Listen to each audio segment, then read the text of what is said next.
Iota pocket बन पूरा are भी कटिंग और स्टिचिंग है ना केनो दिया को सिला जाए पॉकेट बना जाए आर भी वीडियो। हेलो हाय जय जगन्नाथ सांग माने मु रश्मि आपण समस्त को स्वागत करुच्ची पढ़ा लाइव ब्लॉग रे। महाप्रभु जगन्नाथ कृपारू माँ बागदेवी आशीर्वाद आपण समस्त भले था खुश था स्वस्थ था। तो यही आशा नहीं आरंभ करवा आज ब्लॉग टी। तो आज ब्लॉग स्टार्ट होची राति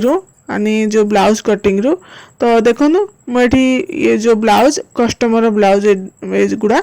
तो ब्लाउज दीटा ब्लाउज सिंपल ब्लाउज बिना अस्तर ब्लाउज दीटा बिछे कटिंग करची ऊपर पकई जो मो मार्किंग करची ना कपड़ा तो ये अस्त्र कपड़ा ये जो कस्टमर तो ये सबू जाक गोटे कस्टमर तो पर देले से सादा ब्लाउज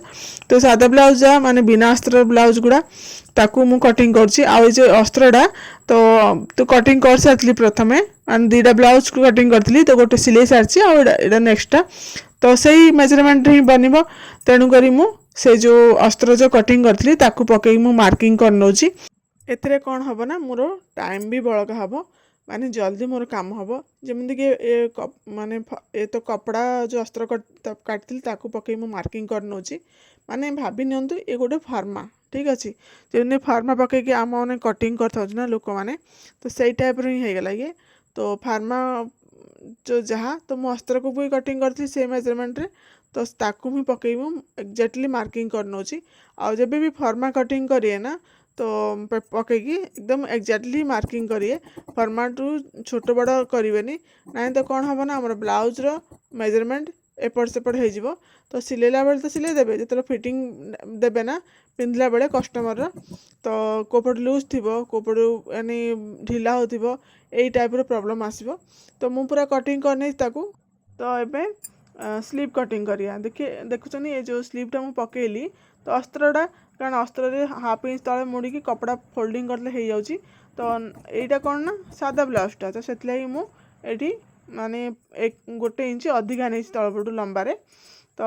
पूरा कटिंग हो गला आमर तो सब मन रखिथे सादा ब्लाउज और अस्तर ब्लाउज कटिंग करते समय स्लीव रो ध्यान देवे आउ देखुन दीटा जो ब्लाउज मु कटिंग करली ताकू माने सजेगी रखी दोची माने ब्लैक को ब्लैक आ जो पिंक को पिंक आ जो देखो बड़का कपड़ा अच्छी ताकू भी मु साइड कर रखी कारण मु जो जो ब्लाउज आम सिले ना तो सिले हैनी से आमको एति छोट भी कपड़ा बहुत दरकार तो तीनटा ब्लाउज मुझे कटिंग कर सारी माने गोटे तो फर्स्ट कटिंग थिला गोटे सिलाई गोटे कटिंग थिला आउ ये दीटा ब्लाउज कटिंग कली एबे आउ ये देखो टाइम है 10:15 तो निद जोर आसला तेणु शोई पड़ा सकाल पुणी उठिले ब्लाउज को सिले करके पुणी हेमिंग कराब तो टाइम लगे आ ये जो वीडियोटा देखुं यहाँ हूँ नेक्स्ट डे रकाल मॉर्निंग तो मॉर्निंग नुह ये बाजिला गोटे तो मुझे आपको टाइम भी देखेबी केतरा है देखी दिंतु तो जो ब्लाउज मुझे 3टा जगह सिले सारी ठीक है 1:05 बाजिला आने घंटे हो गला सकाळू तो सकाळू उठी काम सारिकी मु मोर माने सब काम सारिकी मु सिले करी बसी पड़ी आ सिले मोर कंप्लीट भी हो जाए 3टा ब्लाउज 3टा जाक आपको देखेबी देखो 3टा ब्लाउज तो आर बस माने सिलाई काम सरी किंतु जो मेन काम बटन काजर जो कि मत बहुत माने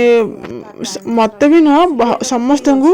लगुथ बटन काजर प्रॉब्लम सिलाई तो करदे सिलाई जी समय आमको लगे ना बटन काज करने से समय लगे तो ताप देखो बटन मु मैचिंग काढ़ी आ सूता आ फिर काज काटिया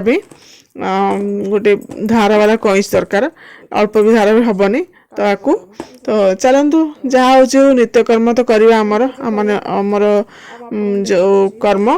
तो करे बाध्य सिले माने ताकू पुणी बटन लगेगा आ बटन तो आउ कहीं लगेगा को आसबेनी आ जो मैंने कहते ना सिलाई काम बहुत इजी बहुत सरल तो गोटे थर गोटे बटन या काज बन देखा निजे ही जानीदेवे केते सरल केते सहज तो ये देखो मो जो ब्लाउज गुड़ा बनई तार एमती पॉकेट बनई सब जा ब्लाउज तो से आपको देखो देखो चेन लगी आ ये पॉकेट बनी ठीक अच्छे 3टा जा ब्लाउज मु सेम बनई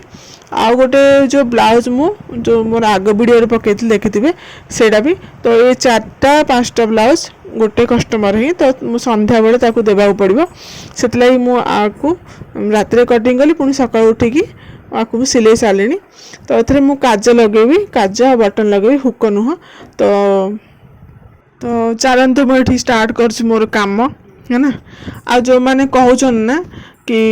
ब्लाउज रे ब्लाउज सिलेबा गोटे सादा ब्लाउज पे एत टଙ୍କା तू चार्ज करछु सादा ब्लाउज एत टଙ୍କା अधिक हो जाउची तो मैं आपको कह देखो प्रथम आम कौन कौन मेजरमेंट कर कटिंग करूँ है ना जो कि आमर से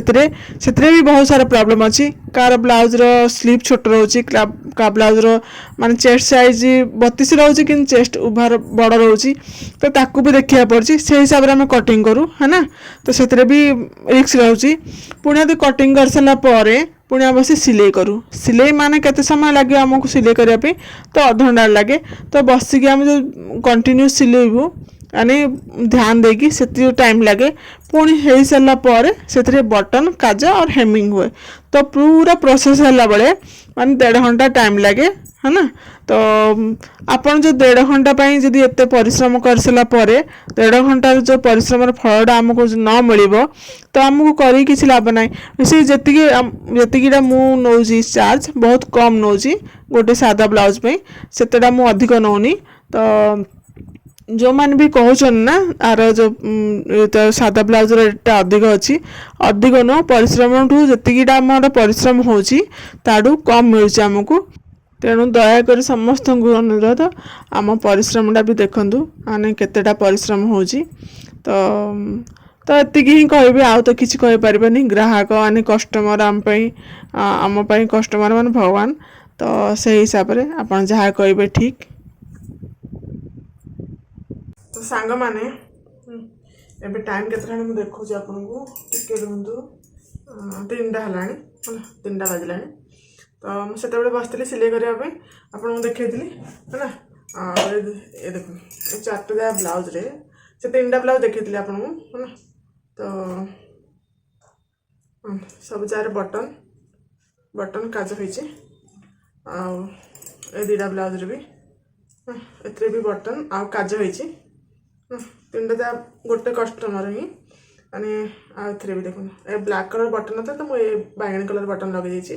आउ भी बटन काज माने 3टा जाक जो ब्लाउज था गोटे कस्टमर आईटा भी से कस्टमर ही एथरे भी बटन काज कर किणा ब्लाउजटा रेडीमेड ब्लाउज आसेनी से तो सेटार भी तो से भी से कस्टमर ही से भी करा पड़ा तो सिलेबा बहुत सहज आ जो मैंने कहते ना सिलाई काम बहुत सहज तो थोड़े करके देखूँ तो जापर मैंने सिलेबा जी समय लगुनि ये बटन काज भी अधिक समय लग जाए तो विरक्त लगे आपको किसी देखे देखो है ना तो देखो ये ब्लाउजटा देखिए ये देख तो ये डबल कटोरी ब्लाउजटा मैंने देखिपे आर जो ये जो कटोरी ब्लाउजटा देखो ये चेन चेन अच्छी चेन चेन पकेट बनची आउ एथरे पाइपिंग लगी पाइपिंग ना सेम कपड़ार पाइपिंग लगी आप देखो पाइपिंग आउ पूरा बेक करे पाइपिंग लगी हेमिंग है तो मु प्राय ब्लाउज रे पाइपिंग ही करे हेमिंग करेनी कारण ब्लाउज जो पाइपिंग रुहे ना जो पर्यटन ब्लाउज फाटिकी चिरी जीव से जाए पाइपिंग किसी खराब हुए कि हेमिंग बाहर जाए से लगे मु प्राय पाइपिंग दिए आ जो पाइपिंग देखुन ना आप तो ये पाइपिंग कपड़ा ही आने आ भर डोरी ना आने ये जो ब्लाउज कपड़ा ही मुझे पाइपिंग बनई आ तलपटा फिनिशिंग देखो ये देखो फिनिशिंग यार आ ये पाइपिंग देखो ऊपर पट्टा देखिपे आप देखो आर पाइपिंग माने बिना डोरी रे ये पाइपिंग बनची देखिपे ए डोरी ना ठीक तो पूरा बिना डोरी कपड़ा ही पाइपिंग बनची तो बहुत स्ट्रांग रही ए बाहरी बनी आउ ये जो ब्लाउजटा देखुं आपने ब्लाउजटा यानी ये ब्लाउजटा यहाँ हूँ डबल कटोरी ब्लाउजटा बुझे तो आर जो कटिंग है ना कटिंग करने तरीका तो मोर अन्य गोटे चैनल अच्छी तो से अपलोड कर पूरा कटिंग वीडियो ए 32 साइज डबल कटोरी ब्लाउज एटा ठीक अच्छे आर कटिंग वीडियो मुझे अपलोड कर चाहिए तो ये जो वीडियो डिस्क्रिप्शन बॉक्स में मुझे देदेवी लिंक आप क्लिक करेंगे आ जो पॉकेट बनची देखो ये जो पॉकेट सॉरी ये जो ब्लाउज पॉकेट बनची ना ये पकेट भी केमिति बनची देखो पूरा फिनिशिंग सहित माने आपण जदि एपट देखिबे माने किछि भी जाना पड़नी ठीक अच्छे एथिरे चेन लगी भितर पटे आईटा पकेट बनची पूरा आर भी कटिंग और स्टिचिंग है ना केमिति या सिला जाए पकेट बना जाए आर भी वीडियो मु अपलोड करची मोर चैनल रे आउट चैनल रे तो आर भी लिंक मु दे देबी डिस्क्रिप्शन बॉक्स रे आपण जाइकरी सेठी देखि परिबे तो जदि भल लागिवो वीडियो को लाइक करिवे आ शेयर करिवे कमेंट करिवे ठीक अच्छे तो मैं आपको फुल देखो देखो ब्लाउज है ना ये पूरा बन जाइए ब्लाउज है ना डबल कटर रे और ये बैक साइड देखो नॉर्मल गोल बेक माने तीनोटी जा नॉर्मल गोल बेक यहाँ सबुत पाइपिंग लगी पाइपिंग ही बनई आउ चेन बनची चेन पकेट देखो ए भी पाइपिंग है कपड़ा रे आने बिना डोरी देखी पार्थे है ना आ भीतर साइडटा देखो माने तार उल्टा साइडटा देखो फिनिशिंग तार आउ एपट देखो ए भी चेन अच्छी सॉरी एतरे भी चेन लगी देखी पार्थे चेन ही जाना पड़नी आ देखो तार पकेट माने तीनोटी जा ब्लाउज रे चेन आ पकेट एतरे भी सेम पाइपिंग आ पछ बेक गोल देखी पार्थे गोल बेक आउे भी देखो पकेट अच्छी चेन पकेट तो आपन जाइए देखिपारे मु लिंक दे देबी जो वीडियो रे डिस्क्रिप्शन बॉक्स रे आपन जाइए सेठी देखिपारे तो केमिति यार स्टिचिंग हेची यानी कि ब्लाउज रो आ कटिंग हेची आ जो आज चेन बनची है ना चेन केमिति लागी तो निश्चय जाइए देखिबे आ ध्यान देबे शिखिबे बहुत डिटेल के साथ विषय बुझे तो ये तो 3टा ब्लाउज कंप्लीट हो गला तो भेलान 3टा ठीक अच्छे तो भोक लगला ठीक खाଇବା पूर्व आप देखो आसी सिलाई करने 3टा तो आज कम सरला आईटा देखो फिटिंग मारनी है ना ए सीना बटन आ काज कर देछि तो ए मापरे आगो फिटिंग मारिया पड़ो तो आज ही देवा पड़ो तो आपको कही काली तो आज संडे सुधा जीव ये ब्लाउज तो आज ही देवा पड़ो तो से तो मुझे आगे किसी खाई दिए तापर आपको फिटिंग मारबी तो 4टा जा ब्लाउज मोर कंप्लीट हो पुणी नेक्स्ट ब्लाउज बनइबा तो जदि आपण को मोर ये जो कटिंग जाना चाहते या फर्मा जाना भी चाहते मुझे केमी कटिंग करछि तो मत कमेंट करेंगे आउ भी कौन जब क्वेश्चन थी पचारे आप भी पचारि पारे मो सहित आउ कमेंट भी करेंगे जदि भल लगे मोर वीडियो को तो ए सिलाई जो भी काम ठीक अच्छे ब्लाउज अच्छी अच्छी आहरी ब्लाउज मैंने तो से ब्लाउजटा गोटे अच्छी सिलाई कर तो से स्टोन लाइन बस से स्टोन लाइन काढ़ी पुणी रिटर्न बनाया पड़े मुझे भी देखिए आपको केमी कराए तो वीडियो को स्किप करनी देखिए आ चैनल को सब्सक्राइब करेंगे ठीक अच्छे वीडियो जो मैंने देखे से बहुत सारा धन्यवाद। जय जगन्नाथ।